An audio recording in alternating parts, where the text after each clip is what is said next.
A ilusão da transação. Amor não é um videogame com um combo de comandos. Sabe qual é a mentira mais cruel que a gente aprende sobre amor?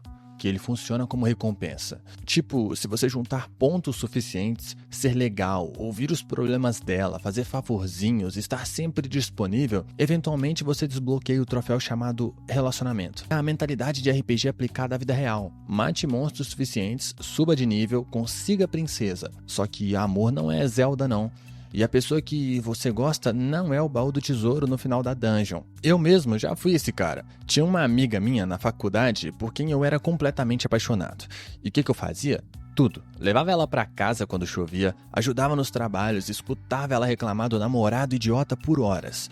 Porque no fundo eu tinha essa conta maluca na cabeça. Se eu somar gentileza, mais disponibilidade, mais tempo investido, eventualmente ela vai perceber que eu sou a escolha certa. Spoiler, não rolou. Ela casou com outro cara e eu fiquei parecendo um otário que trabalhou de graça esperando ser promovido a namorado. Isso não é exclusividade minha, aliás. Olha o Cyrano de Bergerac, aquele clássico francês do século XVII. O cara escreve as cartas mais lindas da história da literatura. Poesia pura, romântica, profunda, mas ele assina com o nome de outro homem porque ele acha que não é bonito o suficiente para ser amado. Ele acredita que o conteúdo das palavras vai eventualmente fazer Roxane perceber que ele é o verdadeiro amor dela. O resultado? Ela passa a vida inteira apaixonada pelo cara errado. E o Cyrano morre sem nunca ter tido a coragem de ser direto. Ele trata o amor como se fosse uma equação. Palavras bonitas mais sacrifício igual amor correspondido. Não funcionou, nunca funciona. A verdade desconfortável aqui é que amor não é transacional. Não existe uma barra de progresso. Não tem, se eu fizer isso, ela vai sentir aquilo. As pessoas não funcionam assim. Você pode ser o cara mais atencioso, engraçado e prestativo do mundo. E mesmo assim, a pessoa simplesmente não vai sentir atração por você. E não é porque você falhou. É porque amor não é merecimento. Não é questão de juntar qualificações até você valer o amor de alguém. O pior é que a cultura pop reforça essa ilusão o tempo todo. Quantos filmes você já viu onde o protagonista conquista a garota provando seu valor? Ele faz o grande gesto romântico, persiste mesmo depois de vários nãos, e no final ela percebe que ele sempre foi o cara certo. A mensagem subliminar é clara. Insista o suficiente, mostre o quanto você se importa e eventualmente você ganha. Mas isso daí não é romance, é assédio embalado para presente. Eu lembro de ficar puto quando eu descobri isso. Tipo, quer dizer que eu posso fazer tudo certo e mesmo assim não funcionar? Exatamente, porque fazer tudo certo já é o problema. Você está operando dentro de uma lógica de causa e efeito que não existe em atração humana. Você não está se conectando com a pessoa. Você está tentando hackear o sistema para conseguir o resultado que você quer. E as pessoas sentem isso. Elas percebem quando você está fazendo coisas esperando retorno. Se você está fazendo uma lista mental de tudo que fez por alguém, esperando que isso se transforme em amor, você já perdeu. Amor não é acúmulo de boas ações, não é investimento com retorno garantido. É conexão genuína entre duas pessoas que simplesmente se escolhem, sem precisar de planilha de Excel para justificar. O vício em migalhas, a droga mais barata do mercado emocional. Você já reparou que cassinos nunca te deixam ganhar nada? Mentira, eles te deixam ganhar o suficiente para você continuar jogando. Uma moedinha aqui, um pequeno prêmio ali, o suficiente para você pensar, tá funcionando, e continuar enfiando dinheiro na máquina. Psicólogos chamam isso de reforço intermitente, a forma mais eficaz de manipulação comportamental já descoberta. E sabe onde mais isso acontece? No seu quase relacionamento fracassado. Eu tive uma situação anos atrás que me ensinou isso da pior forma possível. Eu conheci uma mina num bar, a gente conversou a noite inteira, química absurda. No final, ela me deu um beijo e disse, a gente se vê. Aí começou o ciclo do inferno. Ela sumia por semanas, depois mandava uma mensagem às 2 da manhã dizendo que estava com saudade. Sumia de novo. Reaparecia com um oi, tudo bem. Eu respondia na hora, óbvio. Ela demorava dias para me responder, mas quando respondia, era sempre carinhoso o suficiente para eu pensar que tinha alguma coisa rolando. Isso durou meses. Eu estava completamente viciado nessas migalhas de atenção. O psicólogo B.F. Skinner descobriu isso nos anos 1930 fazendo experimentos com pombos. Ele colocava os bichos numa caixa e dava comida toda vez que eles bicavam um botão. Os pombos aprenderam rápido. Bica, ganha comida. Simples. Mas aí ele mudou o jogo. Passou a dar comida de forma aleatória. Às vezes o pombo bicava e ganhava, às vezes não. E sabe o que aconteceu? os pombos ficaram obcecados, bicavam o botão compulsivamente, muito mais do que quando a recompensa era garantida, porque a imprevisibilidade criava expectativa, esperança. É exatamente isso que acontece quando alguém te dá atenção suficiente para te manter na linha, mas nunca o bastante para você se sentir seguro. Um bom dia aqui, você é especial ali, um encontro surpreendente depois de semanas de ghosting. Você não consegue largar porque sempre existe a possibilidade de que dessa vez vai ser diferente. Dessa vez ela vai finalmente se decidir, dessa vez ela vai parar de enrolar. Olha o caso da Arlequina com Coringa. A mina é literalmente psicóloga. Ela deveria sacar o jogo, mas passa anos presa num ciclo onde ele alterna entre abuso e migalhas de afeto. No momento ele está dizendo que ela não é nada. No outro está chamando ela de pudim e fazendo ela se sentir especial. E ela fica, porque essas migalhas esporádicas de validação são viciantes. Mais viciantes, inclusive, do que um relacionamento estável onde você sabe que é amado. Porque o cérebro humano é burro assim. A incerteza gera dopamina e dopamina gera dependência. Eu só consegui sair daquela situação quando eu percebi uma coisa humilhante. Ela não estava me dando migalhas porque gostava de mim. Ela estava me dando migalhas porque gostava da atenção que eu dava. Eu era o pombo dela, bicando o botão esperando a comidinha. E enquanto eu continuasse respondendo, ela continuaria jogando moedinha. Se você está numa situação onde recebe atenção só quando a outra pessoa decide, onde você nunca sabe onde está pisando, onde qualquer sinal mínimo de afeto te deixa nas nuvens, você não está sendo amado. Você está sendo treinado e o pior, você sabe disso, só não quer admitir que é o pombo da história. O paradoxo do controle. Porque segurar firme é a garantia de perder. Existe um tipo de areia chamada areia movediça, que funciona de um jeito contraintuitivo. Quanto mais você se debate tentando sair dela, mais rápido você afunda. A solução? Relaxar. Literalmente parar de lutar. A densidade do seu corpo é menor que a da areia movediça. Então, se você simplesmente deitar de costas e não fazer nada, você boia. O instinto te mata. A lógica te salva.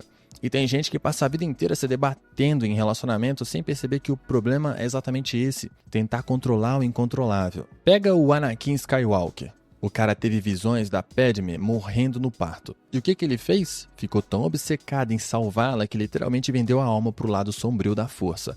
Massacrou crianças, traiu tudo que acreditava, tudo para ter o poder de impedir a morte dela. O resultado? Ele mesmo a matou. Não diretamente, mas foi o desespero dele, a necessidade doentia de controlar o destino dela, que criou a situação onde ela perdeu a vontade de viver. A profecia se cumpriu justamente porque ele tentou evitá-la. Se o Anakin tivesse simplesmente amado a Padmé sem tentar possuí-la, sem transformar o medo em controle, ela provavelmente estaria viva. E isso aqui não é filosofia barata de Star Wars. É um padrão documentado em psicologia. Tem um estudo clássico do psicólogo Daniel Wagner chamado O Experimento do Urso Branco. Ele pediu para um grupo de pessoas não pensar num urso branco. Adivinha o que aconteceu? Todo mundo ficou obcecado com ursos brancos. Quanto mais você tenta suprimir um pensamento, mais ele domina a sua mente. Controle gera o oposto do controle. É um paradoxo, mas é real. Agora aplica isso daí em relacionamentos. A pessoa fica com ciúme, começa a checar o celular, exige senhas de redes sociais, interroga sobre cada amigo, cada mensagem, cada like. Não é amor, é prisão domiciliar. E sabe o que acontece? A pessoa que está sendo controlada vai embora. Não necessariamente porque queria trair ou porque tinha algo a esconder, mas porque ninguém aguenta viver sendo tratado como propriedade privada. O controle afasta justamente o que você está tentando segurar. Vamos olhar para a mitologia grega. Orfeu desce ao submundo para resgatar Eurídice. Hades faz um pedido. Não olhe para trás até saírem completamente do inferno. Parece simples, né? Mas Orfeu fica tão desesperado, tão inseguro, que no último segundo antes de sair, ele vira para conferir se ela ainda estava andando atrás dele. E ele perde ela para sempre. Ele não conseguiu confiar. Precisou ter certeza. Precisou controlar a situação. E foi isso que destruiu tudo. Tem gente que faz isso sem nem perceber. Manda mensagem atrás de mensagem quando a outra pessoa não responde rápido. Cria situações de testes para ver se realmente gosta de mim. Faz joguinhos emocionais achando que manipulando o comportamento vai conseguir amor de verdade. Você não vai. Você vai conseguir uma pessoa esgotada que eventualmente vai perceber que está no relacionamento com um agente da CIA, não com um parceiro. A ironia cruel é que as pessoas mais inseguras são as que mais tentam controlar. E quanto mais controlam, mais inseguras ficam. Porque controle não gera segurança, gera ressentimento. E ressentimento corrói qualquer sentimento que existia ali. Então eu vou deixar essa lição aqui embrulhada em papel de presente. Amor de verdade exige a coisa mais aterrorizante que existe. Confiar sem garantias, soltar sem certeza de que a pessoa vai ficar, porque se você precisa de coleira e GPS para manter alguém do seu lado, você não tem um relacionamento, você tem um refém. A procrastinação romântica, quando depois vira nunca. Fotógrafos profissionais têm uma regra brutal chamada regra do obturador. Basicamente, se você hesita mais de 3 segundos para tirar a foto, você já perdeu o momento. A luz muda, a pessoa vira o rosto, a criança para de sorrir. Não importa o quão perfeito seria aquele clique. Se você ficou ajustando as configurações, pensando no ângulo ideal, esperando o instante ainda mais perfeito, você perdeu. E o pior, você nem tem a foto ruim, você tem nada. Porque nada é exatamente o que sobra pro beta quando ele fica esperando o universo entregar as condições ideais de laboratório para fazer alguma coisa. Isso acontece direto em relacionamentos, mas ninguém fala porque parece contraprodutivo. A narrativa oficial é: não se apresse, deixe as coisas fluírem, se for para ser, será. E tá, tem verdade nisso, mas tem outra verdade que ninguém menciona. Às vezes você perde oportunidades reais porque ficou esperando uma versão melhorada delas que só existe na sua cabeça. Tem um conceito na economia comportamental chamada custo de oportunidade fantasma. É quando você recusa algo bom porque está esperando algo ótimo. Só que esse ótimo nunca chega. E você acaba com menos do que teria se tivesse aceitado o bom. É tipo recusar um emprego decente porque você tem certeza de que a vaga dos sonhos está chegando. Aí passa um ano, você está desempregado e aquela vaga dos sonhos continua sendo fantasia. Agora, bota isso em relacionamentos. Conhece alguém legal, tem química, conversa boa, mas você começa a listar mentalmente os porém. Ela é legal, mas não é exatamente meu tipo. Ele é engraçado, mas ganha menos do que eu imaginaria pro meu parceiro. A gente se dá bem, mas eu sempre imaginei namorando alguém que curte as mesmas bandas que eu. E aí você deixa passar. Porque na sua cabeça existe uma versão melhorada esperando na esquina. Só que essa pessoa perfeita da sua cabeça, ela não existe. Ou existe, mas está namorando outra pessoa. Ou existe, mas mora em outro país. Ou existe, mas tem seus próprios poréns que vão fazer você entrar no mesmo ciclo de procrastinação. Porque o problema não está nas pessoas que aparecem. Está no seu padrão mental de sempre achar que a próxima vai ser melhor. Nietzsche tinha um conceito chamado amor fati. Amor pelo destino, aceitar o que é, não o que deveria ser. Marco Aurélio escreveu nas Meditações: não perturbe o que já foi com o desejo do que poderia ter sido. Isso não é conformismo, é lucidez. É entender que você vive no mundo real, não no universo paralelo onde todas as variáveis se alinham perfeitamente para você. Mas a gente fica adiando. Vou esperar terminar a faculdade, vou esperar conseguir aquele emprego, vou esperar estar mais estável emocionalmente. E enquanto isso, oportunidades reais de conexão vão embora. Pessoas que genuinamente gostavam de você seguem em frente. E você continua no mesmo lugar, só que agora com mais idade e menos opções. Eu não tô dizendo para você se jogar no primeiro relacionamento que aparecer. Tô dizendo que se você sempre tem uma desculpa para não arriscar agora, o problema não são as circunstâncias, é você. Você está usando o timing perfeito como escudo para nunca enfrentar a vulnerabilidade de tentar de verdade. Não existe um momento perfeito, cara. Existe um momento que tá aí, imperfeito e cheio de variáveis que você não controla. E ou você clica o obturador agora, ou passa a vida olhando para a galeria vazia, jurando que a foto perfeita estava logo ali, se você tivesse tido coragem de apertar o botão. A paralisia da escolha. O conforto covarde de não decidir nada. Existe uma prática médica chamada morte cerebral assistida, onde o corpo de uma pessoa tecnicamente continua funcionando, coração batendo, pulmões respirando, mas não há mais ninguém ali. A pessoa já foi embora, só que a família não consegue desligar os aparelhos. Então fica aquele corpo quente, ocupando espaço, consumindo recursos, dando a ilusão de que ainda existe vida ali. Não existe. É só uma máquina funcionando no vazio. E tem gente que faz exatamente isso com relacionamentos. Mantém conexões em estado vegetativo porque não tem coragem de desligar os aparelhos. A física quântica tem um conceito chamado superposição. Antes de você medir uma partícula, ela existe em todos os estados possíveis simultaneamente. O gato de Schrödinger está vivo e morto ao mesmo tempo. Até você abrir a caixa e colapsar a realidade numa coisa ou outra. E tem gente que vive relacionamentos assim, mantém tudo em superposição porque no momento que você abre a caixa e olha de verdade, você é obrigado a escolher. E escolher dói pra caramba. Então você mantém 2, 3 pessoas na geladeira emocional. Não namora nenhuma. Não dispensa nenhuma. Manda mensagem o suficiente para nenhuma delas esquecer de você, mas nunca define nada. É a estratégia perfeita. Você não perde ninguém, porque tecnicamente não tem ninguém. Você não arrisca nada, porque não investiu de verdade em nada. É um limbo confortável onde você se sente desejado por múltiplas pessoas sem ter que lidar com a vulnerabilidade de se entregar para uma. Os militares têm uma expressão: deixar de planejar é planejar falhar. Mas tem uma variação pior: não decidir é uma decisão. Você não está sendo neutro, está escolhendo ativamente manter todo mundo em suspensão. E pior, você sabe disso. Você só finge que não sabe porque aí você não precisa ser o vilão da história. Olha a filosofia existencialista. Sartre dizia que o homem está condenado a ser livre. Você sempre está escolhendo mesmo quando acha que não está. Não escolher entre 2 pessoas é escolher machucar as 2. Não definir um relacionamento é definir que ele vai ser uma zona cinzenta de sofrimento. Você não está sendo cuidadoso ou esperando o momento certo. Você está sendo covarde e chamando isso de cautela. Sabe o que acontece na prática? As pessoas eventualmente percebem. Elas sabem que estão competindo por migalhas da sua atenção. Sentem que são opção, não prioridade. E as que têm um pingo de amor próprio vão embora. As que ficam feridas, ressentidas, esperando você finalmente ter coragem de escolher. E você nunca tem, porque o jogo só funciona enquanto você não joga. Tem um jogo chamado xadrez às cegas, onde você joga sem ver o tabuleiro. Você precisa memorizar cada peça, cada movimento, construir o jogo todo na sua cabeça. Exige foco absurdo.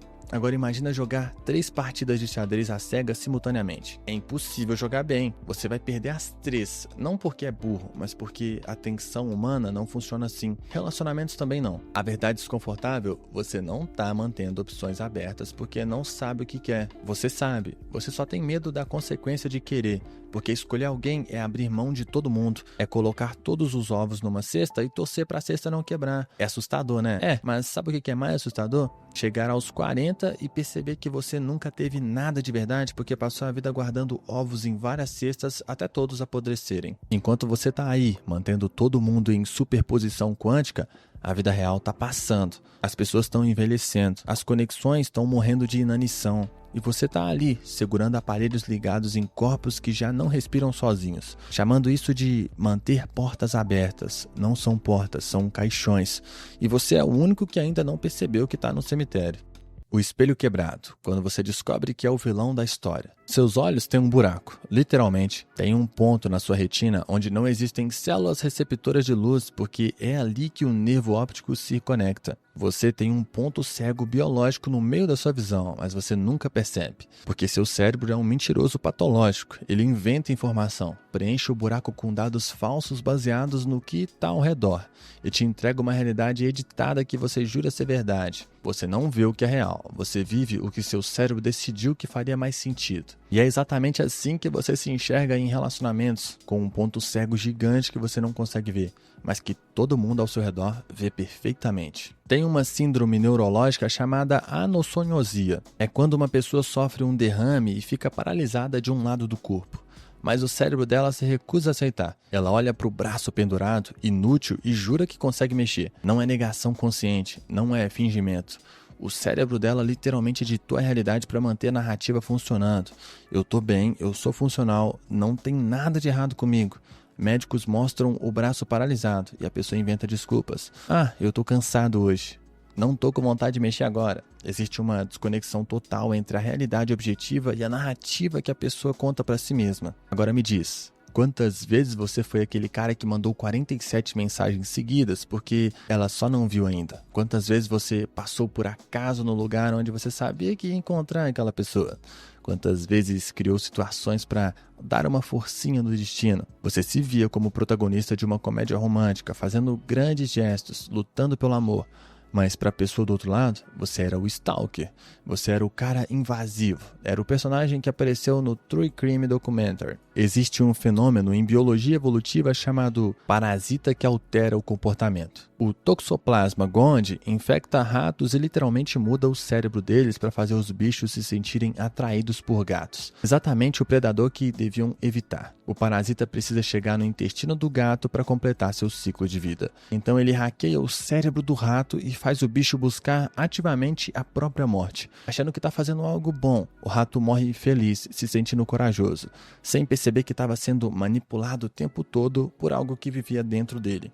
Às vezes você é o rato e o parasita é sua carência, seu medo de abandono, sua necessidade de validação. Essas coisas te fazem ter comportamentos que você genuinamente acredita serem amor, dedicação, comprometimento, quando na verdade você está se jogando direto na boca do gato. Você está afastando a pessoa que diz que quer, você está destruindo a conexão que diz que valoriza. E o pior, você não consegue ver porque o ponto cego não deixa. Tem uma técnica de interrogatório policial onde eles gravam a confissão e depois mostram para o suspeito. Sabe o que acontece? A pessoa assiste a própria confissão e diz: não foi isso que eu falei. Eles editaram o vídeo, tiraram do contexto. Porque quando você está vivendo o momento, você tem uma narrativa interna onde você é o herói, onde suas motivações são puras, onde você estava só tentando fazer a coisa certa. Mas quando você vê de fora, objetivamente, você não reconhece. Porque você nunca foi o herói, você foi o cara que a polícia precisou gravar confessando. Aristóteles falava de amártia, a falha trágica do herói. Édipo mata o pai e casa com a mãe sem saber. Mas o ponto não é a ignorância dele. O ponto é que mesmo quando todo mundo tentou avisar, quando os oráculos gritaram, quando os sinais estavam todos ali, ele não quis ver. Porque aceitar a verdade destruiria a narrativa que ele tinha construído sobre quem ele era. Então ele continuou cego, até o final catastrófico, e quando finalmente viu a verdade, ele literalmente arrancou os próprios olhos. Porque ver quem você realmente é, depois de anos acreditando em outra versão, é uma dor que devora. Então eu vou te perguntar uma coisa que ninguém quer perguntar. Quantas vezes alguém te disse: você está sendo intenso demais, preciso de espaço, isso não tá legal. E você traduziu como: ela tá com medo de se entregar. Ele só precisa de tempo para perceber. É só uma fase. Quantas vezes você ignorou o não porque na sua cabeça a história ainda não tinha terminado? Você pode ser o stalker, o manipulador, o invasivo, o problemático e nunca saber.